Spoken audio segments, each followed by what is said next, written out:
Yang membatalkan puasa ada 9. Ada fikih praktis itu di depan, mungkin ada yang jaga. Ada 9 hal yang membatalkan puasa dan 9 orang yang boleh berbuka puasa. Kalau anda tergolong orang yang 9, nggak wajib puasa. Nanti ada setelah ini 9 hal yang membatalkan puasa. Yang pertama adalah mudah dihafal, nanti langsung cara yang menghafal pun sudah saya tata. Yang membatalkan puasa adalah yang pertama, memasukkan sesuatu ke salah satu lubang yang 5. Memasukkan sesuatu ke salah satu lubang 5, lubang mulut, lubang hidung, lubang telinga, lubang buang air kecil, lubang buang air besar. 5. 1, 2, 3, 4, 5. Baik, kita rinci satu demi satu. Memasukkan sesuatu, nanti ibu kesini semua, ibu jangan kedip, tidak usah noleh juga kesini. Ini kedip sedikit tidak paham nanti. Baik, jangan kedip ibu, tidak usah tanya sebelahnya, tanya saya nanti. Kalau ibu tanya sebelahnya tambah nggak ngerti, percaya ya? Ibu tidak usah tanya sebelahnya, ibu tanya ke sini. Masih ada yang bercerita di mana ya? Di sana tuh ada yang cerita. Ini fikih praktis, ibu jangan kelewatan sedikit pun. Nah, yang maksud membatalkan masukkan lubang mulut, lubang hidung, lubang telinga, lubang buang air kecil, lubang buang air besar, ini saya rinci. Yang dimaksud memasukkan ke lubang mulut adalah nelennya. Makanya jangan kedip dulu, nanti salah ya. Nelennya. Maka selagi anda tidak nelen, maka tidak batalkan puasa. Misalnya di satu pagi anda melihat es krimnya anak-anak kok lebih, lah ini sayang, es krimnya lebih, langsung dimasukkan ke mulut, batal enggak? Enggak batal, asalkan jangan ditelan. Jangan ditelan, awas jangan. Enggak ada yang berbeda, tanya ulama manapun sama, enggak ada. Enggak batal, asalkan jangan di permen masukkan, permen batal enggak? Enggak batal, asalkan jangan ditelan. Sudah selesai. Sebab yang membatalkan nelennya. Tapi makruh, iseng banget ya, tambah sakit hati es krim masukkan mulut siang hari bulan Ramadan. Ya, tapi kita harus paham yang membatalkan nelen. Makanya kenapa Buya ngomong jangan kedip. Kalau ibu kedip atau ibu noleh ke sebelah, habis itu pulang, oh yang membatalkan nelennya saja ya. Iya, bener kan? Paham? Jelas. Pulang ke rumah ditanya sama anaknya, mama nelen ludah gimana ma? Saya tadi ngobrol. Makanya jangan ngobrol kalau ngaji, nggak usah tanya ke tetangganya. Ayo nelen ludah gimana? Kayaknya batal. Ah kok kayaknya, nih bagaimana sih? Harus jelas. Nelen ludah itu tidak membatalkan puasa dengan catatan ada 3. Jadi nelen ludah itu tidak membatalkan puasa asalkan ada catatan 3. Yang pertama, ludahmu sendiri.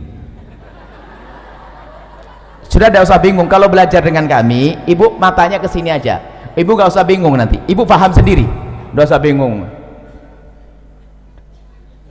tidak usah. Saya pikir yang paling mudah itu ibu paham gampangnya. Yang pertama, ludah ditelan itu tidak membatalkan puasa asalkan ludah ibu sendiri. Ludahnya orang lain batal ya, masa ludahnya orang ini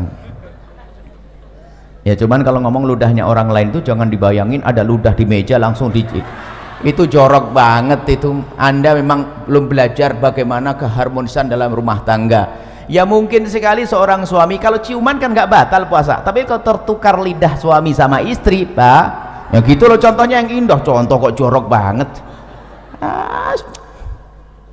Rumah tangga model apa itu? Jadi kan tertukar ludah, batal tidak? Batal karena bukan ludahnya sendiri. Jadi kalau ludah orang lain batal. Yang kedua, ludah ditelan tidak membatalkan puasa asalkan ludah masih ada di dalam mulutnya. Tapi kalau ludah itu ibu iseng mulai pagi sampai siang dikumpulkan di gelas, sampai dapat setengah gelas, masya Allah, taruh di kulkas dingin. Setelah itu ibu minum di siang hari, batal enggak? Batal karena sudah keluar dari mulut. Kalau sampai enggak paham omongan yang begini, masuk SLB, dibuat yang gampang begini. Makanya jangan noleh-noleh, sudah saya bikin yang paling gampang. Yang ketiga, ludah itu ditelan tidak membatalkan puasa asalkan ludahnya masih asli, belum bercampur dengan yang lainnya. belum campur sama permen, belum campur sama kopi, belum campur sama es krim. Jelas? Baik, kalau saya punya ludah begini saya telan, tidak batal puasa saya karena ludah masih ada di mulut saya, ludah belum bercampur dengan sesuatu, dan ludah saya sendiri. Selesai? Baik, sudah jelas yang pertama, nggak usah bingung. Berarti kalau ditanya anaknya, ludah batal enggak Mi? Jelas tidak, asalkan begini. Sebab ada orang ditanya, Ustadz, nelan ludah batal enggak? Kayaknya enggak. Kayaknya enggak. Ini fikih apa itu? Nelan enggak salah itu? Kayaknya enggak ada, harus tidak. Begitu, selesai. Kemudian setelah itu masukkan lubang hidung. Nah, masukkan lubang hidung. Memasukkan ke lubang hidung membatalkan puasa. Langsung ada yang stres. Pengajian paling tidak enak. Kenapa Ibu? Saya punya hobi aduh, ini gimana ini? Nah, makanya kalau ngaji lanjutin, jangan ngobrol, jangan main HP.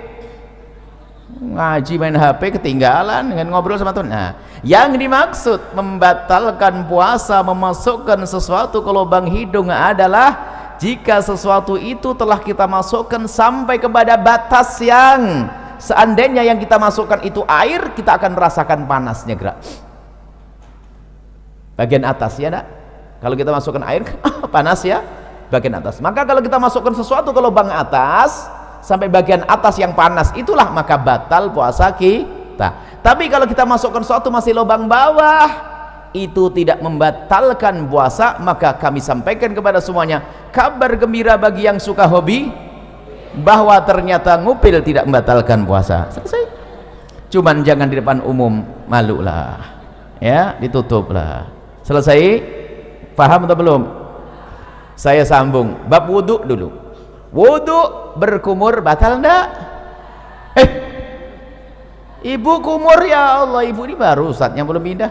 Ibu kalau berkumur batal enggak? Nah, asalkan airnya jangan gitu aja kok pusing nih, ngapain sih ngajinya bagaimana ini? Saya belum pergi. Kumur sunnah bahkan, bukan. Jadi ibu kalau bulan Ramadan tetap kumur ya, hukumnya sunnah. Coba batal enggak? Berarti omongan saya salah enggak tadi? Masukkan satu ke lubang mulut tidak batal asalkan jangan selesai. Baru gamblang. Ada ibu yang bengong kok enggak batal masukin permen ya? Kok enggak batal masukin permen ya? Kok enggak batal? Makanya ngaji yang benar sekarang. Wong kumur sunnah kok. Baik, kalau kumur biarpun berpuasa. Kemudian saya kasih ilmu lagi. Kalau anda lagi berkumur di bulan Ramadan, kemudian sudah anda buang airnya, maka anda jangan ragu lagi. Biarpun ada rasa dingin-dingin itu dimaafkan. Asalkan waktu anda membuang air kumur tadi, anda buang 100%. Nggak ada yang ditahan sedikit pun. Kalau ada ditahan batal. Tapi dibuang, sisa dingin itu nggak ada masalah. Pasti ada sisa dingin karena apa? Air. Selesai ya?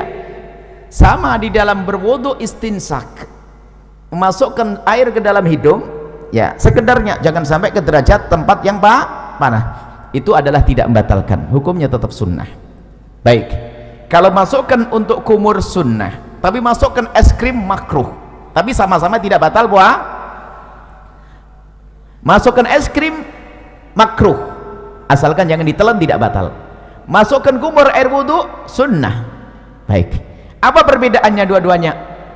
Kesamaannya sama-sama tidak batal, perbedaannya kalau kecelakaan. Jadi begini ibu, kalau ibu lagi berkumur wudu, tak taunya ada petir jeder begitu kok ketelen, itu rezeki, nggak batal. Karena apa?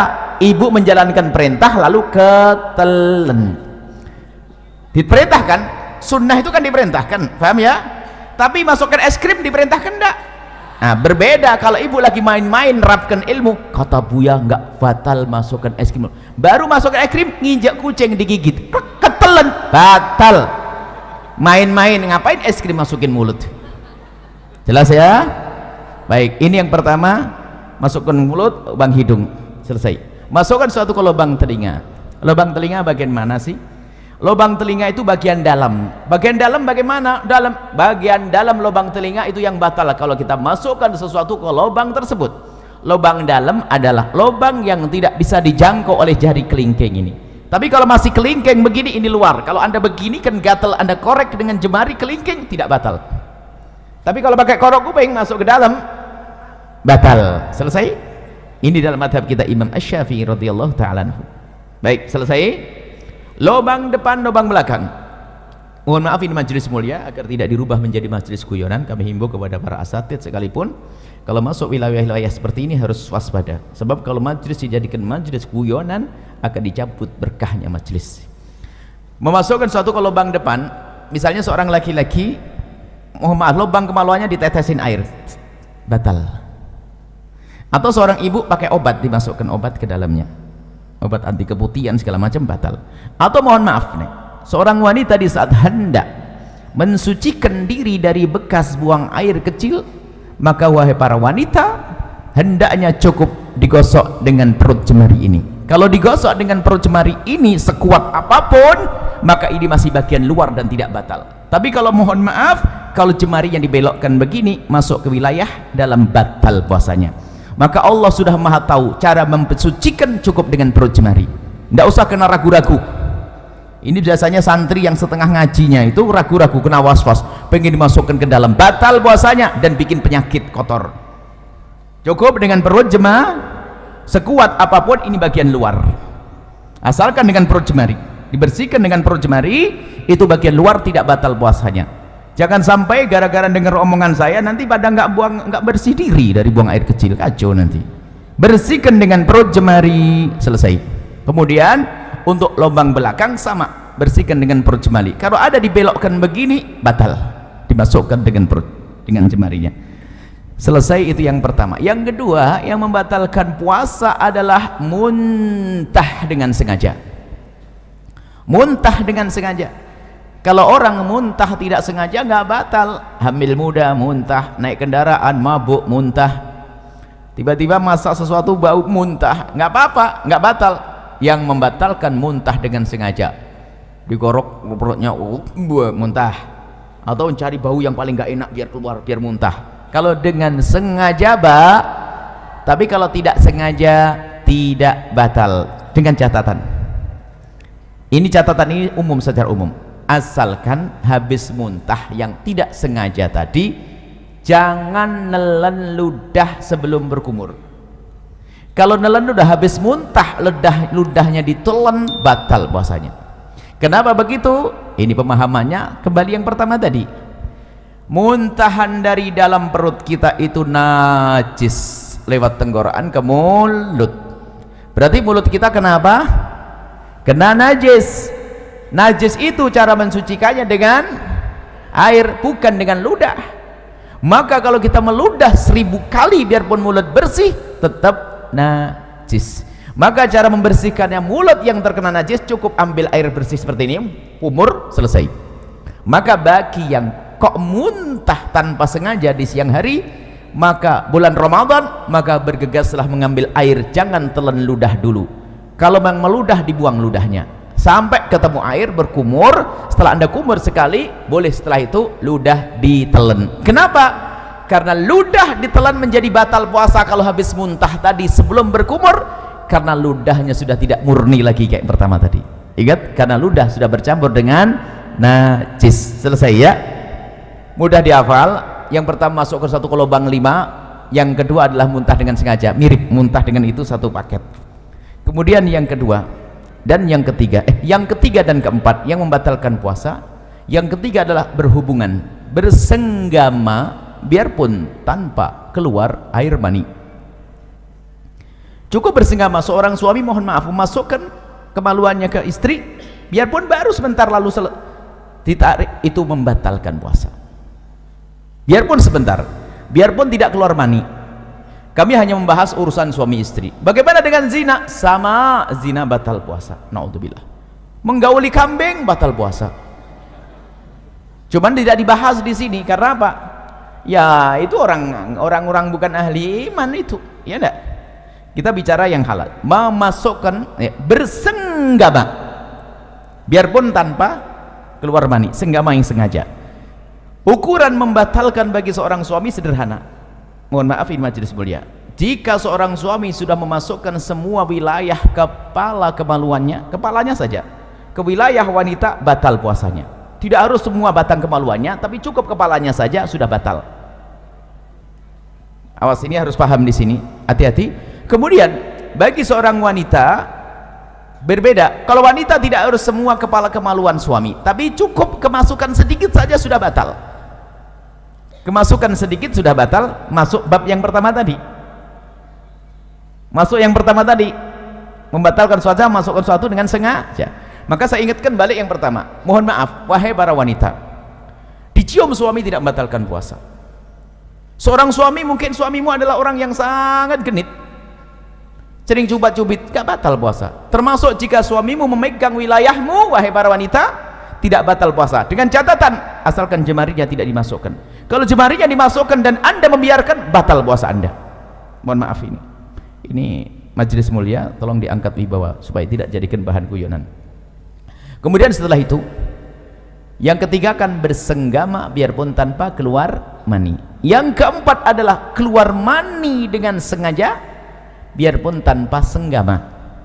Keluar mani dengan sengaja, mohon maaf, naudzubillah, mungkin dengan onani, dengan apa, sengaja mengeluarkan mani, maka batal puasanya. Tapi kalau keluar mani tanpa sengaja, tidak batal puasa. Mungkin seorang lagi tidur di siang hari, ternyata mimpi basah, dilihat ada air mani, maka tidak batal puasanya. Selesai. Jadi keluar mani tanpa sengaja, biarpun tanpa senggama, selesai. Dapat berapa? 4. Sekarang 5, 6, 7. Biar ngafalnya gampang. 5, 6, 7, haid, nifas, melahirkan, satu paket.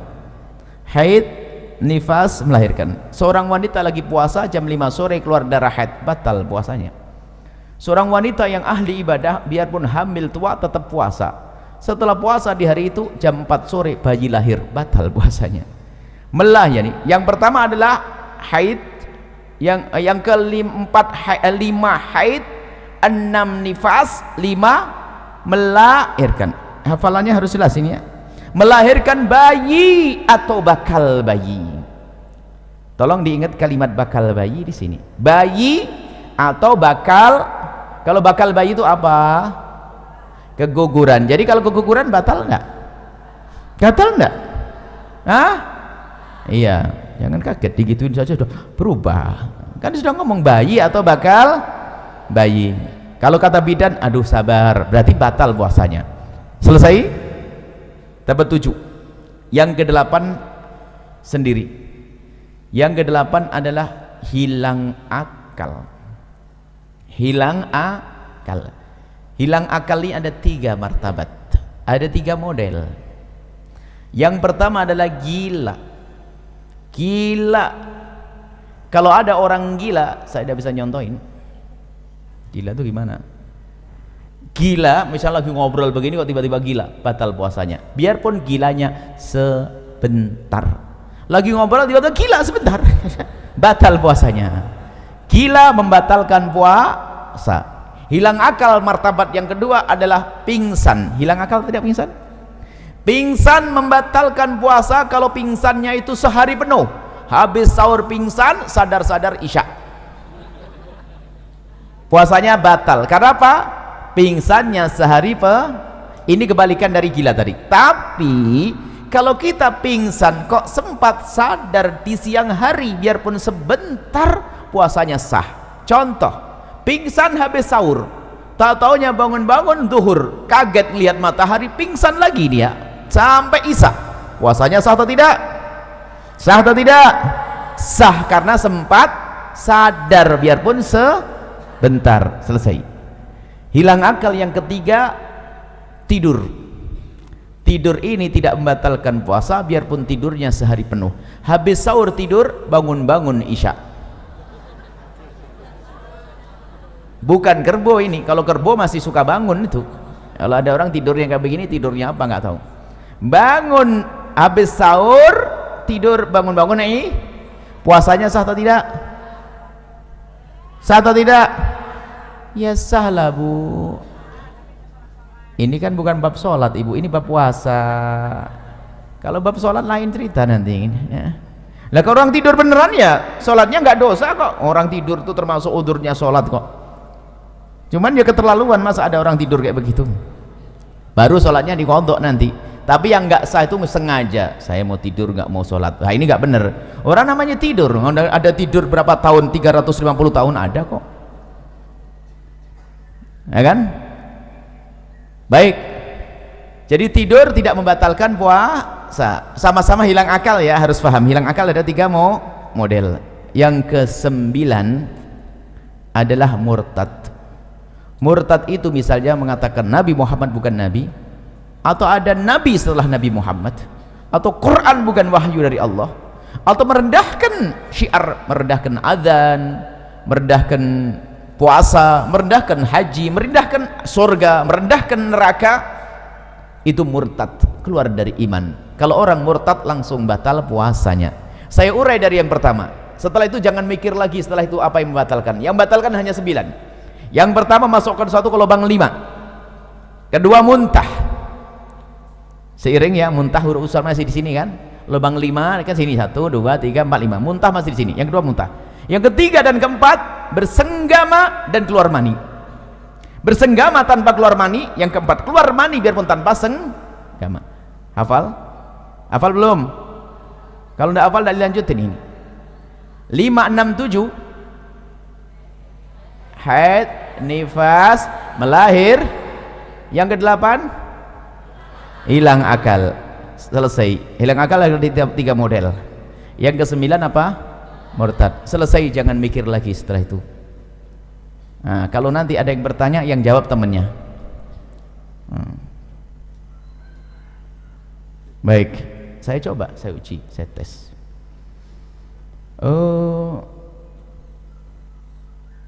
Pernah sakit mata? Semoga tidak sakit, amin. Kalau sakit mata, pernah tidak dikasih obat? Pahit tidak di tenggorokan? Batal tidak puasanya? Kan baru di sini Bu Yasi. Saya ngajar di sini kok bisa ngomong. Memang Bu yang ngomong ada mata tadi. Kok jadi batal, bagaimana ini ceritanya? Kok nambah sendiri? Inilah belajar yang nggak bener. Suka ngarang begini nih. Ayo.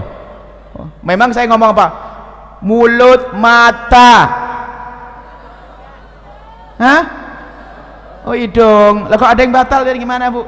Nah ini baru di tes 1 sudah gagal nih. Jangan-jangan yang lainnya nggak paham nanti. Coba, batal enggak masukkan ke mata, ke paha, masuk ke dalam. Wah, batal enggak? Jangan. Bahkan ini orang cerdas suatu ketika. Ini ikatan dokter.